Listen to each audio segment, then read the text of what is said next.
Bolo Samba et bienvenue au culte de transformation des ministères d'avant-garde, Église Nouvelle. Je suis votre hôte, le pasteur Ske. C'est mon privilège, ma grâce, de pouvoir communier avec vous en ce dimanche 22 octobre de l'an de grâce 2023. Vous le savez, avant de commencer, nous faisons ce qui est juste et agréable devant notre Dieu, c'est-à-dire que nous inclinons nos têtes dans la prière. Je vous invite donc à prier avec moi. Prions. Père éternel, nous te bénissons, nous te rendons toute la gloire. Que ton règne vienne, que ta volonté soit faite sur la terre comme elle est faite au ciel. Je prie que en ce jour de commémoration, de célébration, de transformation, que tu donnes du sens à mon propos. Tu as dit à ton serviteur Moïse que tu seras avec sa bouche auprès de Pharaon. Je prie que tu sois avec ma bouche auprès de Pharaon et auprès du peuple nombreux qui nous reçoit. Père, merci pour les temps et les circonstances que tu rends favorables dans ta miséricorde, car il y a un aujourd'hui et celui qui entend ma voix et qui entend le message de Jésus-Christ a encore la possibilité en ce jour de se tourner vers le Seigneur, car la Bible déclare que lorsque nous tournons vers lui les regards, nous ne sommes pas confus, nous n'avons pas la confusion comme partage. Merci pour ce jour de culte, que la gloire et la louange te reviennent dans le nom puissant de Jésus-Christ. Amen. Touche la personne qui est à côté de toi, dis un Amen, dis que c'est le jour de culte, le jour de transformation à la gloire de notre Dieu. Il y a quelque temps maintenant, nous avons commencé une série d'enseignements sur la transformation d'Abraham. Voici donc la partie 4 que nous allons démarrer. Mais je souhaite d'abord faire un récapitulatif de ce que nous avons déjà vu. Nous avons vu Abraham qui a quitté son père, qui a quitté sa patrie, le pays d'Our en Chaldée, pour traverser le fleuve de l'Euphrate et marcher vers Canaan. Il est nécessaire de rappeler que dans cette marche d'Abraham, Dieu décide de le transformer. Et dans l'appel que Dieu adresse à Abraham, il décline sa feuille de route. Il dit à Abraham ce qu'il va faire avec Abraham. Et il y a de nombreux principes de foi qui ont été déblayés, qui ont été vus sur les 3 premières parties. Le premier principe de foi que je souhaite rappeler à nos mémoires, c'est le principe de la consécration. Le mot consécration veut simplement dire être mis à part. C'est ce que Dieu a dit à Abraham lorsqu'il lui a dit « Sors de ta patrie, sors de tes semblables, du milieu de tes semblables, sors de la maison de ton père. » Et nous avons vu qu'il était difficile de sortir de la maison de son père, de la maison où nous avons reçu une éducation, de la maison où nous avons appris à aimer les membres de notre famille, les membres du sang. Sors de la maison de ton père. Ce principe de consécration est un principe qui nous emmène à nous séparer parfois des personnes qui sont semblables. Bien souvent, nous ne sommes pas transformés parce que nous sommes quelque part dans une parenté, dans un environnement, dans un milieu de personnes qui ont atteint peut-être leur taille mature. Et lorsque tu regardes bien autour de toi, tu te rends compte que j'ai arrêté de grandir parce que je me trouve au milieu de personnes qui elles-mêmes ont arrêté de grandir. J'ai arrêté de progresser dans la vie parce que je me trouve dans un environnement où les gens sont arrivés à une certaine satisfaction, autosatisfaction de leur taille, de leur poids, de leur influence. Et Dieu demande que tu te sépares. J'ai le sentiment de ne pas dire convenablement ce que j'ai à dire. Alors je vais le reformuler. Lorsque Dieu nous appelle à sortir d'un certain environnement, c'est parce que, en vérité, si nous sommes honnêtes, il n'y a plus pour nous de perspective d'évolution dans l'environnement où nous nous trouvons. C'est vrai. Si Dieu t'appelle à sortir de ta parenté, de la maison de ton père, de ta patrie, c'est qu'il y a autre chose. Il veut te mettre à part pour quelque chose de plus grand. Et c'est ce que Dieu dit à Abraham. Il lui dit, je rendrai ton nom grand, je ferai de toi une grande nation. Là où tu te trouves avec ta femme qui ne peut avoir d'enfant, avec ton père qui est vieillissant, avec Lot dont le nom signifie voile, tu es dans un environnement où tu ne peux pas voir plus loin, où tu ne peux pas aller plus loin, où tu ne peux pas devenir plus grand. Je m'adresse à quelqu'un. Tu es dans un environnement et tu sens que Dieu te dit « Sors, sors ». Je l'ai dit lors de la première partie de cette série d'enseignements. You got to get yourself out. Toi-même, tu dois sortir. Lorsque tu entends l'appel de Dieu, tu dois toi-même te faire violence pour te sortir. Tu dois avoir quelque part l'honnêteté de reconnaître que tu es arrivé à tes limites lorsque tu regardes autour de toi.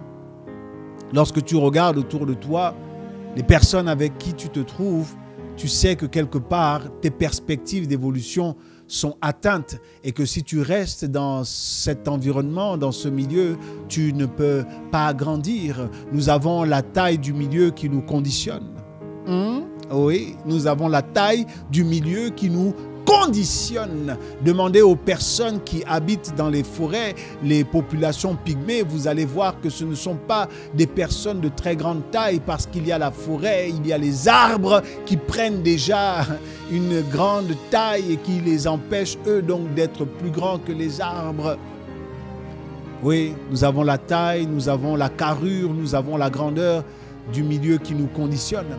Et donc Dieu, dans l'appel qu'il adresse à Abraham à sortir de cet environnement-là, c'est pour l'emmener à être plus grand. Et lorsque Abraham commence à bâtir les autels vont concourir, vont avoir pour mission de rendre effectivement cet homme-là grand. Eh oui, eh oui, eh oui. Le deuxième principe que Abraham va découvrir, principe de marche avec le Seigneur, c'est que pour être transformés, nous devons avoir une autre lecture des épreuves, des circonstances, des crises.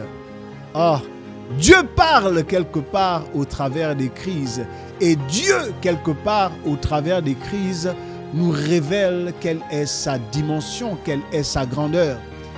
Oui, au travers de nos épreuves, nous devons apprendre à ne plus approcher Dieu, ni à maudire Dieu lorsque les choses sont difficiles.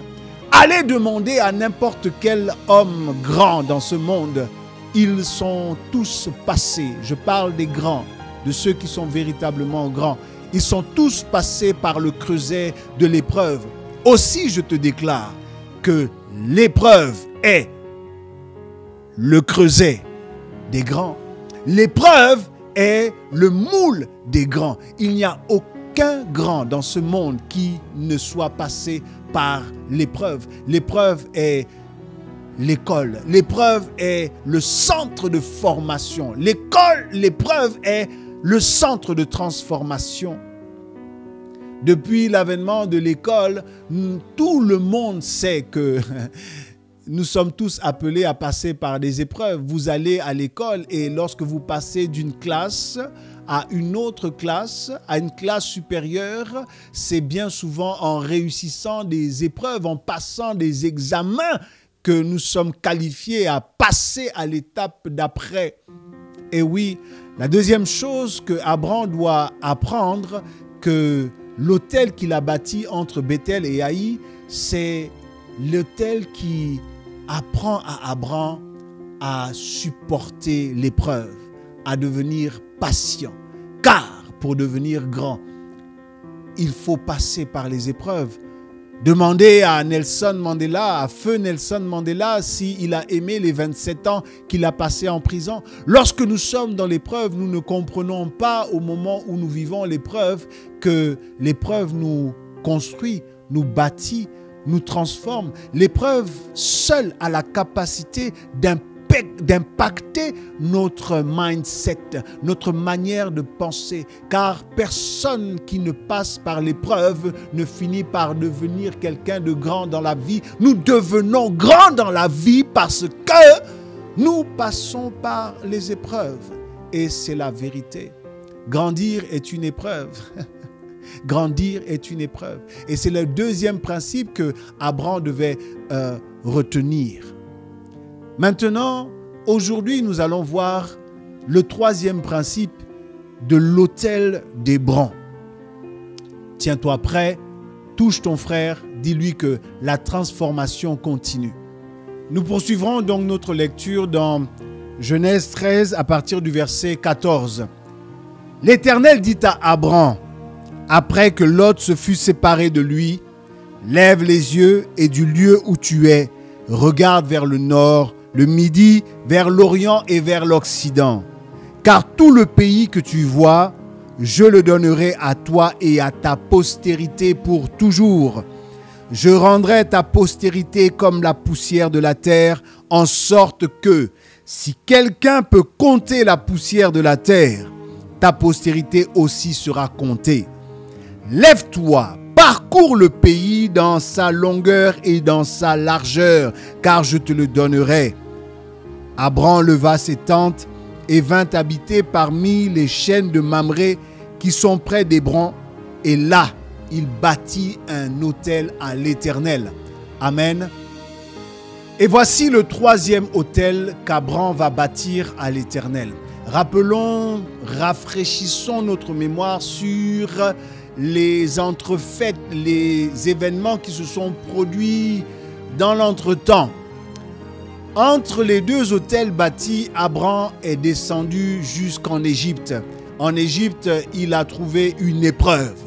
Lorsqu'il est arrivé en Égypte, il a pressenti dans son esprit que, à cause de la beauté de son épouse, il pourrait avoir quelques difficultés. Et il demande donc à Saraï, son épouse, que maman, si l'on te demande, dis que tu es ma sœur.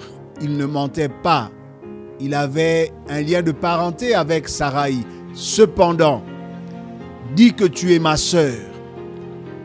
Et finalement, des serviteurs, des conseillers de la cour de Pharaon vont remarquer effectivement que Saraï, la femme d'Abraham, était une très belle femme. Ils vont donc dire au roi Pharaon de la prendre pour femme. Le Seigneur va se révéler à Pharaon et va frapper Pharaon. Pharaon va décider de rendre Saraï à Abraham et chasser Saraï, Abraham et Lot, le neveu d'Abraham, les chasser d'Égypte avec de nombreux biens. Au retour donc d'Égypte, Abraham va venir à l'endroit où il avait bâti le deuxième autel entre Bethel et Haï.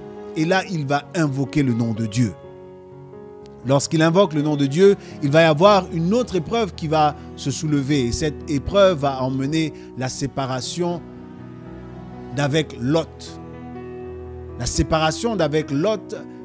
Rappelons que Lot est ce neveu qui est encore dans la compagnie d'Abraham alors que Dieu a appelé Abraham. Lot est encore la parenté d'Abraham qui marche avec Abraham alors qu'il doit quelque part s'en séparer.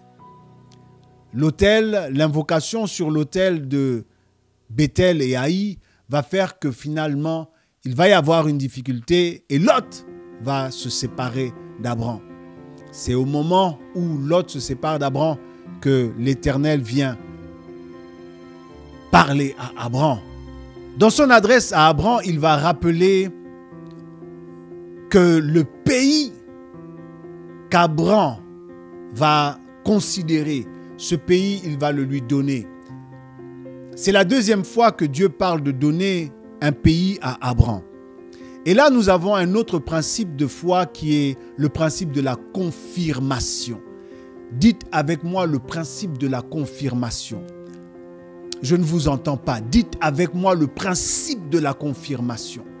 Et oui, lorsque Dieu nous dit quelque chose, il faut qu'il le confirme. La confirmation peut arriver pratiquement tout de suite après, ou alors la confirmation peut prendre un peu de temps avant d'arriver.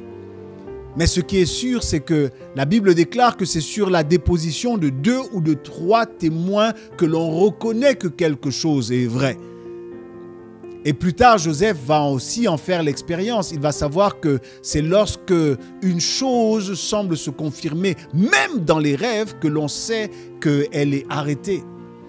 Alors on sait que Dieu, lorsqu'il nous parle et qu'il vient à confirmer sa parole, c'est que la chose est définitivement arrêtée. Car la confirmation fait que c'est un deuxième témoin. Dieu donc confirme à Abraham qu'il va lui donner ce pays. Mais il y a une chose nouvelle à cet hôtel d'Hébron. Cet hôtel d'Hébron, alors que Dieu, en Genèse 12, lorsqu'il a parlé à Abraham, il n'a demandé à Abraham de ne rien faire. Il a dit « je ferai, je te donnerai, ainsi de suite ». Mais cette fois-ci, il change la donne. Il change la perspective. Il dit à Abraham « lève les yeux ». Il dit à Abraham « lève-toi ». Lorsqu'il dit à Abraham « lève les yeux », il dit « regarde le sud ». Regarde le nord, le sud, l'est et l'ouest. Ah, je sens que Dieu parle à quelqu'un aujourd'hui, ce matin. Je sens qu'à ce culte de transformation, Dieu dit à quelqu'un, lève les yeux et considère. Un principe pour être transformé, c'est de lever les yeux et de considérer. Quand je regarde l'ouvrage de tes mains, je commence à te contempler. Il n'y a aucune marche de transformation qui n'appelle l'adorateur à lever les yeux dans sa marche. Lorsque nous marchons avec le Seigneur, il faut à un moment donné regarder plus haut et plus loin. Regardez le nord, le midi, l'est et l'ouest. Regardez dans les 4 directions cardinales. Regardez que ce qui est en train de se produire est grand. Regardez que cela nous dépasse. Quelqu'un m'a dit que si tes rêves ne te font pas peur, c'est qu'ils ne viennent pas de Dieu. Dieu ne fait jamais les choses à notre dimension, il est Dieu. C'est pourquoi le chant de Nadège Mbumba dit que « Car tout ce que tu fais est à ta taille, monene ». En lingala, monene veut dire grandiose, grand, c'est big, very large. Oui, Dieu lorsqu'il fait, c'est lui qui nous transforme, c'est pas nous qui le transformons, c'est pas nous qui emmenons Dieu à notre dimension. C'est Dieu qui nous prend dans notre dimension et nous amène à la sienne. Lorsque Dieu veut nous emmener à sa dimension, il y a quelque chose dans notre perception qui doit être agrandi. Il y a un focus qui doit être élargi. Lorsque vous passez de la taille miniature à la taille XL, il y a un élargissement. Et Dieu dit, regarde. Lève les yeux et regarde. Parfois, lorsque Dieu nous a parlé et que nous avons encore la tête baissée, c'est là que nous pleurons parce que nous ne levons pas encore les yeux pour considérer. Ne levons pas encore les yeux pour regarder. Et la deuxième chose, cette fois-ci, qu'il dit à celui qui est transformé de faire, c'est de se lever et de parcourir. De parcourir le pays car je te le donnerai. Et oui, la leçon est que pour devenir grand, il faut regarder grand. Pour devenir grand, il faut parcourir grand. Ah! La leçon de la grandeur est différente de la leçon de la petitesse. Lorsque nous regardons petit, c'est que quelque part nous sommes dans un environnement où les choses se font à une petite échelle. Mais lorsque nous commençons à être transformés par le toucher et par la marche avec Dieu, alors il y a une perception qui grandit, il y a un parcours qui s'élargit. L'autel d'Hébron, Hébron signifie en hébreu association. Et Mamré, du lieu qui est désigné par les chaînes de Mamré, signifie embonpoint, force. L'autel que Abraham bâtit à ce moment, qui est un autel qu'il bâtit à la suite d'une révélation de Dieu, à la suite de la confirmation de Dieu, est un autel qui va préparer quelque chose d'un peu différent. Car Dieu dit dans cette feuille de route qui est la poursuite qui est la suite de Genèse 12, dans Genèse 13 que je viens de lire, c'est la suite de la feuille de route. Et dans cette suite, Dieu annonce qu'il va donner à Abraham aussi un autre fait nouveau, c'est que ce que je m'apprête à te donner, je ne te le donne pas qu'à toi, je le donnerai à ta postérité pour toujours. Oui. Car Dieu ne nous donne pas de grandes choses si c'est pour être seul à en bénéficier. Dieu ne nous établit pas sur un empire si c'est pour être seul à y régner. Non. Dieu annonce là à Abraham qu'il y a une suite. Il y a un plan beaucoup plus large. Je ne vais pas te donner plus de 100 km² de terre si c'est pour être seul, si c'est pour être l'homme le plus riche. Je t'annonce donc qu'il y a une suite pour toi, il y a une descendance pour toi, il y a une postérité pour toi qui va hériter de la même promesse que toi, qui va hériter de la même bénédiction que toi. Voici ce que l'autel d'Hébron a la charge, a la mission de préparer. Hébron va commencer, comme son nom l'indique, à associer des personnes autour d'Abraham. L'autel va appeler des hommes braves, des hommes de confiance à se mettre autour d'Abraham. Jésus-Christ a dit que l'homme seul n'aboutit à rien.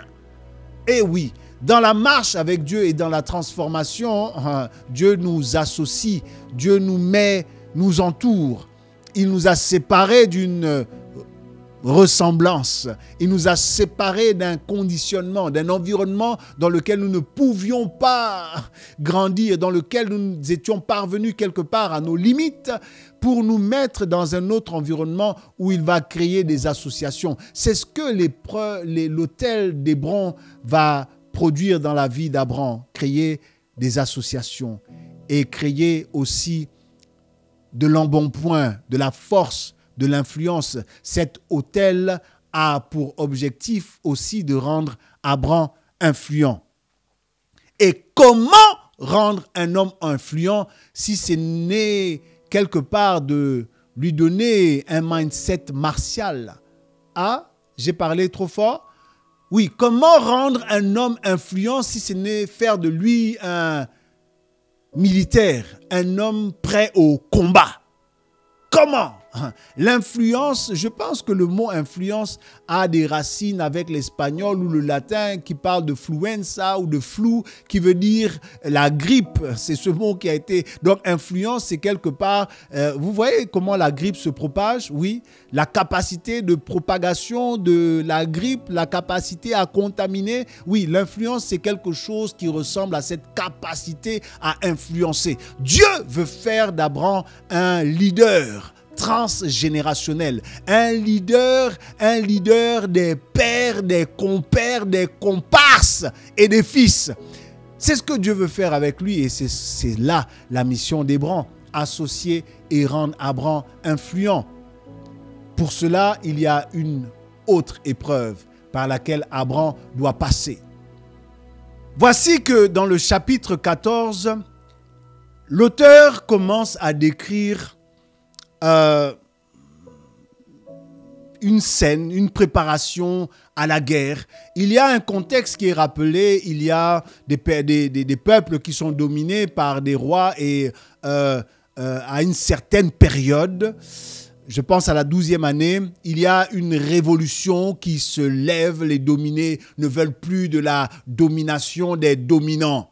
Alors ils se lèvent et puis les dominants décident de mater la rébellion et d'aller en guerre contre ceux qui se sont rebellés, ceux qui se sont révoltés. La description est telle que ça prend plusieurs versets pour décrire comment ces maîtres de guerre, lorsqu'ils se sont levés pour faire cette campagne punitive, ont frappé et avec quelle force. La Bible déclare qu'il y a même eu un combat terrible où il y a eu 4 rois qui ont combattu 5 rois. Et donc, toute cette description pour nous parler de la puissance de feu, de la puissance militaire, de la puissance martiale qui s'est levée pour faire la guerre parce qu'il y a eu des dominés qui ont décidé de se révolter contre des dominants et que des dominants ont décidé de mater la rébellion des dominés.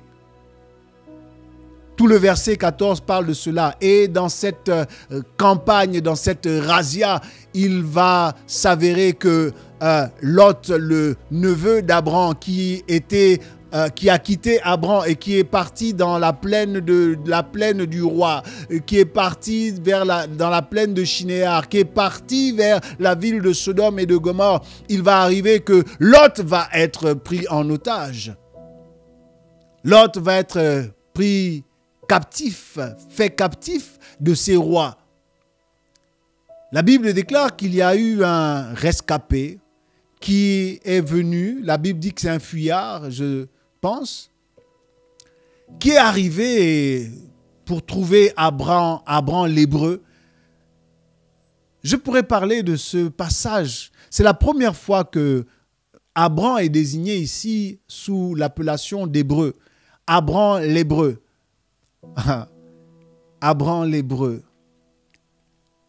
Il vient dire à Abram l'Hébreu, mais ton neveu a été kidnappé, ton neveu a été fait prisonnier et il a été emmené avec les rois captifs.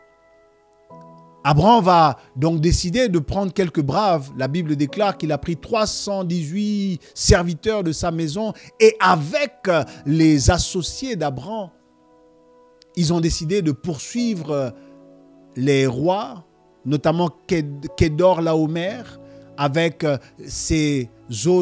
sa suite royale, avec son cortège royal, ses associés royaux.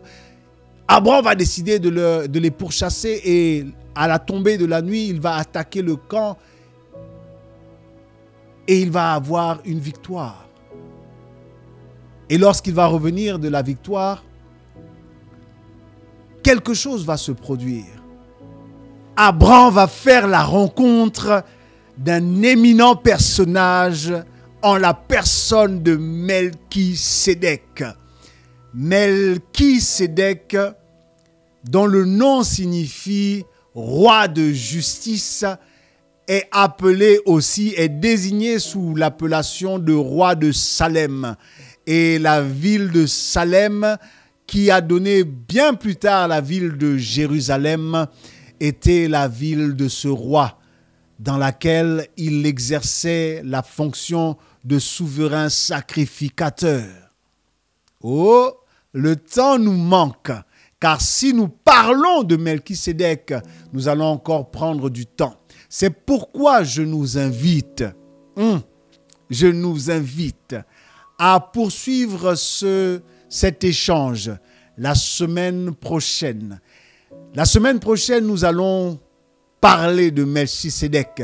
Nous allons parler de la table qu'il a dressée, de la table de la communion qu'il a dressée, de comment il a béni le patriarche Abram et de ce qui s'est passé par la suite jusqu'à ce que la transformation d'Abram soit complète. Melchisédek intervient pour dresser une table de communion et poser un autre principe de foi qui est la communion avec le corps et le sang de Jésus-Christ. Ce corps et ce sang qui sont les éléments opérationnels, les éléments qui agissent à l'intérieur de nous, des éléments spirituels qui transforment ceux qui s'approchent de cette table. Oh, le temps a passé très vite, mais il y a une telle excitation au-dedans de moi de vous retrouver pour poursuivre cette édification.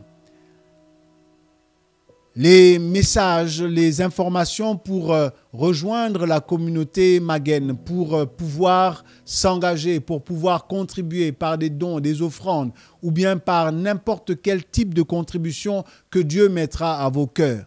Ces messages vont s'afficher. Nous rappelons qu'il y a un challenge qui a été lancé, celui d'atteindre les 100 abonnés sur la chaîne YouTube de Maguen. Nous n'avons pas encore atteint ni réalisé le seuil. Je vous prie donc d'aimer, de partager le message. Nous voulons poursuivre et nous prenons le temps d'insister sur la transformation d'Abraham, car dans cette transformation, il y a les principes éternels de foi. Il y a des vérités que le patriarche ne pouvait pas comprendre en son temps, mais qui ont été révélées au temps de Christ et des apôtres. Des vérités qui ont poursuivi, accompagné la marche et l'histoire d'Israël, de ce peuple dans la terre que Dieu a promise à Abraham. Il y a tellement de choses à dire. Avant de terminer, je veux élever ma voix pour bénir votre semaine. Je prie, Père, que ta grâce, ta faveur distingue, localise, mette à part et continue de transformer ceux qui nous reçoivent. Père, je crois en ta puissance à nous transformer en ces temps de crise, ces temps d'épreuve. Emmène-nous à traverser, emmène-nous à grandir, emmène-nous à te connaître mieux et à te ressembler davantage. Je prie, Père, que les circonstances et les temps soient rendus favorables pour que quelqu'un se réjouisse de ce que soit tu as emmené une association, des personnes à soutenir le faible, soit tu as emmené de la force et de la grandeur, soit tu as emmené de la joie, soit tu as fait des promesses, soit tu les as accomplies. Mais je prie qu'il en soit ainsi dans la vie de quelqu'un. Dans le nom puissant de Jésus-Christ, soyez pleinement bénis et nous nous disons à dimanche prochain pour un autre culte de transformation. La grâce chez vous dans le nom de Jésus-Christ. Amen.